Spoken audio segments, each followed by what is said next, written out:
नमस्कार, आप देख रहे हैं एनएमएफ न्यूज। मैं आपके साथ शबनम। बिहार से दो बेहद ही दिल दहला देने वाली तस्वीरें सामने आई हैं।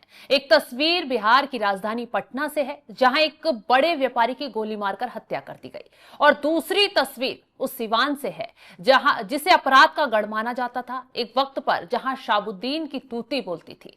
लेकिन अब उसी सिवान में बीच सड़क पर नरसंहार किया गया 5 लोगों का। तलवार लहराते हुए बदमाशों ने 5 लोगों को काट दिया, 3 की मौके पर मौत हो गई और 2 गंभीर रूप से घायल हैं। इन घटनाओं के बाद सवाल ये उठ रहा है, क्या बिहार में जंगल राज खत्म हो गया? इसी पर चर्चा करेंगे और चर्चा के लिए मेरे साथ जुड़े हुए हैं वरिष्ठ पत्रकार पंकज प्रसून जी।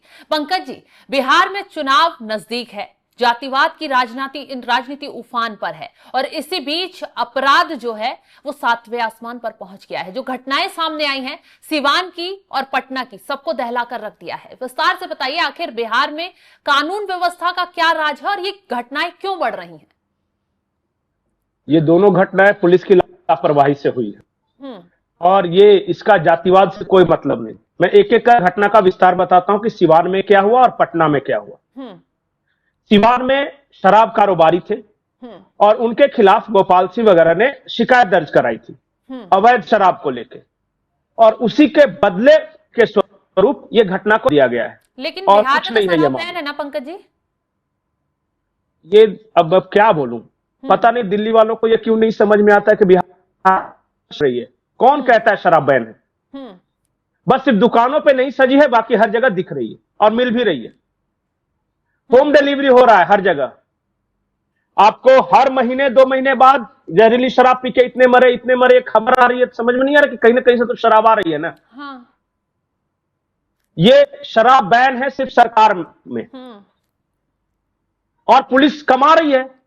ये इन लोगों ने पुलिस में जाकर शिकायत दर्ज कराई थी, पुलिस ने इसलिए शराब कारोबारियों पे कोई एक्शन नहीं लिया। वो लोग पैसे पहुंचाते थे और कोई बात नहीं है इसमें। थानेदार को सस्पेंड कर देने से क्या हो? क्या घटना हुई? 4 तारीख की रात में 11 बजे के आसपास गांधी मैदान के साउथ एरिया में यह सूचना मिली है कि अपार्टमेंट के सामने जो बिजनेसमैन है गोपाल खेमकर जी, उनको चोट लगने से गोली लगने से मृत्यु हो गई है। जैसे इसकी सूचना पुलिस को मिली है हॉस्पिटल में, तो वहां पे पुलिस पहुंच गई थी। यहाँ पे सीन को सिक्योर किया गया है और बाकी की जांच पड़ताल की जा रही है। कैमरा से इत्यादि खंगाले जा रहे हैं और बाकी की कार्रवाई आगे की जाएगी। घटना से कितनी गोली मिली? एक गोली और एक खोखा बरामद हुआ है, जिसको विधिवत जब्त किया जा रहा है। घटना में थोड़ा सा विस्तार से बताता हूं क्या हुआ कि बिहार में 4:30 बजे के आसपास शुक्रवार को एक भगवानपुर हाट थाना क्षेत्र है, वहां बलिया है, और वहां की ये पूरी घटना हुई है। पहले भीड़ आई 10-15 लोगों की, उन्होंने 3 युवकों की हत्या कर दी। युवार से काटा था, फिलहाल वो दोनों बचे हुए हैं। और इस घटना के बाद पूरे बाजार के दुकान बंद हो गए। लेकिन इस घटना की स्क्रिप्ट 3 दिन पहले लिखी जा चुकी थी। 3 दिन पहले जो मारे गए लोग हैं उनके बारे में सुनिए। ये कौड़िया वैश्य टोला के निवासी है। एक अखिलेश सिंह का इकलौता बेटा रोहित है और राजनारायण सिंह का बेटा कन्हैया है। और रोशन और करण, ये दोनों लड़के जो हैं वो गंभीर रूप से हम सदर अस्पताल में भेज दिया गया। अब हुआ कहानी यह है कि ये जो कन्हैया है, जो मारे गए हैं, इन्होंने शिकायत की पुलिस से और बाकायदा इलाके के शराब कारोबारियों का नाम दिया कि ये लोग अवैध तरीके से शराब बेचते और खरीदते हैं। अब पुलिस थाने से ये पता चल गया शराब कारोबारियों की। मैंने कहा ना कि पुलिस ने पैसे ले रखे थे, पहुंचाते थे।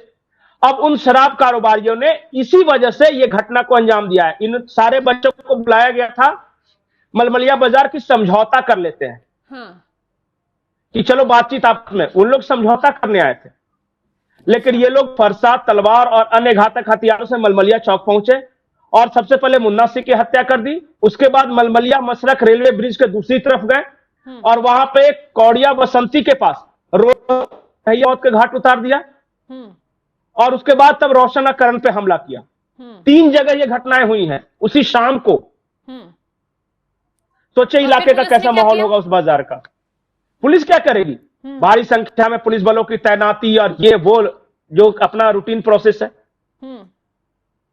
में ये इसी विवाद के कारण हत्या हुई है। और कन्हैया की हत्या इसलिए हुई क्योंकि उन्होंने शराब माफियाओं के खिलाफ आवाज उठाने की हिम्मत की है। बस यही है कहानी, और क्या। तो सिवान में फिर से जो ये घटना हुई है, जातिवाद तलवारें चली है, किसी पुराने बाहुबली राज की वापसी का संकेत दे रही है क्या? देखिए, मैं आपको बताऊं, मैं बोलना नहीं चाहता, बिहार में लालू के समय में गुंडा राज था। हाँ। और नीतीश कुमार के समय में पुलिस राज हो गया। मतलब अफसरशाही पुलिस कर, कहां आज क्राइम नहीं हो रहा है क्या बिहार में? मैं आपको आंकड़े निकाल कर दिखा दूं। रोज अभी मुख्यमंत्री के गृह क्षेत्र नालंदा में एक थानेदार ने एक ब्राह्मण को इसलिए मार दिया कि भाई मुझे नफरत है ब्राह्मणों से, थानेदार ने मारा है। ये तमाम मामलों में पुलिस, आप देखिए ना, आप जाके किसी भी जिले में किसी भी इंसान से सर्वे करा लीजिए, पुलिस पैसे लेकर शराब बेचवा रही कि नहीं। सुशासन बाबू की छवि है।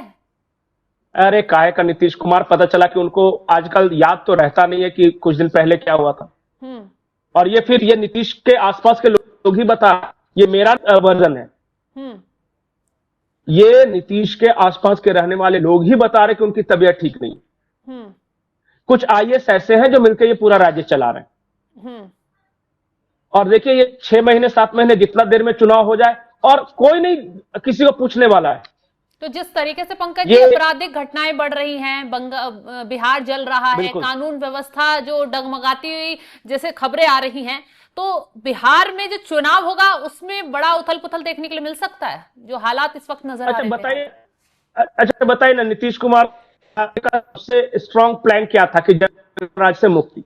अब पटना के गांधी मैदान के पास गोपाल खेमका जैसे जाने माने मशहूर उद्योगपति को सिर में सटा के गोली मार दी जाए, और आधे पुलिस आए ना आए, ये सुशासन है?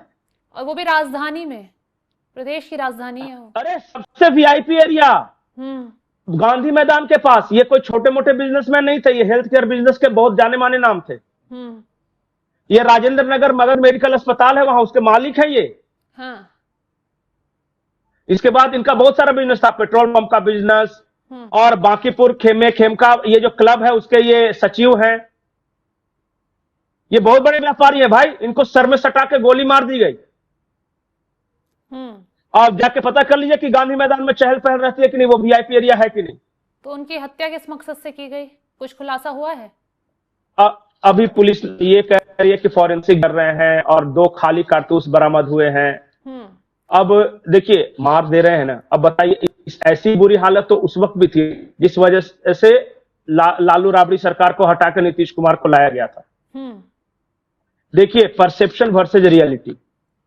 एक बात सही है कि नीतीश कुमार जब आए थे तो समाज में जो जातीय तनाव है वो कम हुआ, लेकिन अपराधी आज भी वो काम कर रहे हैं और उस वक्त भी कर रहे थे। तो इसका मतलब जातिवाद और उस समय नरसंहार वगैरह नहीं है, लेकिन अब देखिए बात तो है। हाँ। और सबसे बड़ा मतलब बोले ना कि ये सबसे बड़ा जहर हो गया है ये शराब बैन। बिहार में 2 चीज अगर सुधर जाए ना तो वहां क्राइम सुधर जाएगा, एक तो बालू और दूसरा शराब। तो वो कैसे बैन होगा? सरकार ने 70% क्राइम इसी वजह से हो रहा है। अरे सरकार ने बैन कर रखा और पुलिस वाले कमा रहे थाने थाने। तो वही तो, फिर कहां से बैन होगा? जो शासन प्रशासन है, जब उसी ने छूट दे दी है। मैं अच्छा मुझे एक बात बताइए, हाँ। एक बात बताइए कि इस बैन से लाभ क्या है बिहार को? कुछ भी। एक कोई आदमी मुझे ये बता देना कि लाभ है, क्या लाभ है? जब बिहार के लोग मजाक उड़ाते हैं, कहते हैं कि शराब भगवान है, दिखता कहीं नहीं पर मौजूद हर जगह। हाँ। छुपकर भी। अब बताइए, हरियाणा से, हरियाणा से तरह का माल आपस, झारखंड से, यूपी से, नेपाल से, सब जगह से तो आ ही रहे हैं। थाना कमा रहा है और गलत लोग ये जो शराब का धंधा करते हैं वो कमा रहे हैं। जो चीज 600 की ओरिजिनल बोतल मिलनी चाहिए वो 1200-1400 में मिल रहे हैं, वो भी नकली डी माल। प्रशांत किशोर तो साफ साफ बोलते हैं कि मैं तो जब से अगर आऊं तो पहला घंटा में शराब बैन हटाऊंगा, कोई मतलब नहीं इसका। हाँ सही बात है। या तो बैन लगाना है तो अच्छी तरह लागू कीजिए। अपराध को बढ़ावा दे रही है तो फिर क्या फायदा उस चीज का? अपराध हो रहे हैं, पुलिस की कमाई का साधन बढ़ गया है और जो पैसा ट्रेजरी में जाता था वो गलत लोगों के हाथ में जा रहा है और कोई मतलब नहीं इसका। पंकज जी, एक चीज और बताइए कि जिस हथियार से वो जेडीयू वाले आरजेडी को घेरते थे कि जंगल राज बढ़ रहा है, अपराध बढ़ रहा है, लालू के राज में ये हुआ, वो घटनाएं गिनवाई जाती थी, बकायदा बहुत बड़े बड़े कांड उस वक्त हुए। अब वही हथियार विपक्ष इस चुनाव में इस्तेमाल करके उसी नीतीश कुमार को ढेर करने का काम करेगा उनकी पार्टी को। देखिए, मैं ईमानदारी से बता रहा हूँ, उन्होंने कोशिश की बिहार को ट्रैक पे लाने की। हाँ। लेकिन नीतीश कुमार के आसपास के लोग, एनडीए के ही लोग ये कहते रहे कि नीतीश कुमार की अब तक ठीक नहीं रहती। अब ये पूरा जो कमांड सिस्टम है ना, नीतीश कुमार से दूसरे के हाथों में चला गया और उसके बाद से ये सारी गड़बड़ियां हो रही। अब किसके पास चला गया, कहां चला गया, ये बिहार के लोग जानते हैं। मैं नाम लेके क्यों अपने आप पे मुसीबत मोल लूं। बिल्कुल। चलिए, आपने जो जानकारी दी बिल्कुल सही है कि जिस ट्रैक पे बिहार जा रहा था, धीरे धीरे उतर न जाए, मुझे सिर्फ इस बात का डर है, फिर से वही जातिवाद, फिर से वही क्राइम, ये नहीं होना चाहिए। बिल्कुल सही कहा कि बिहार में जिस तरीके से जातिवाद की राजनीति अब पूरी चरम पर है और क्राइम लगातार बढ़ता जा रहा है, उससे कहीं ना कहीं जनता की सुरक्षा ही खतरे में पड़ रही है। क्योंकि आपने देखा, एक बड़े व्यापारी की पटना में हत्या कर दी गई, गोली मारकर सरे रहा, और उसके बाद सिवान से जो तस्वीरें आई हैं वो तो दिल दहला देने वाली हैं। 5 लोगों का नरसंहार कर दिया गया, बीच सड़क पर उन्हें तलवारों से काट दिया गया। अब इस मामले को लेकर क्या कुछ आगे एक्शन लिया जाता है, क्या कुछ बिहार में राजनीतिक पार्टियां आगे कदम बढ़ाती हैं, क्या ये चुनावी मुद्दा बनेगा या क्या ये आरजेडी के लिए तलवार की तरह साबित होगा या फिर ये जेडीयू को घेरता नजर आएगा, खैर ये तो देखने वाली बात होगी। फिलहाल जो जानकारी हमने आपके साथ साझा की है उसको लेकर आप क्या राय रखते हैं, कमेंट बॉक्स में अपनी राय जरूर बताइएगा और तमाम खबरों की जानकारी के लिए आप हमारे साथ जुड़े रहें। नमस्कार।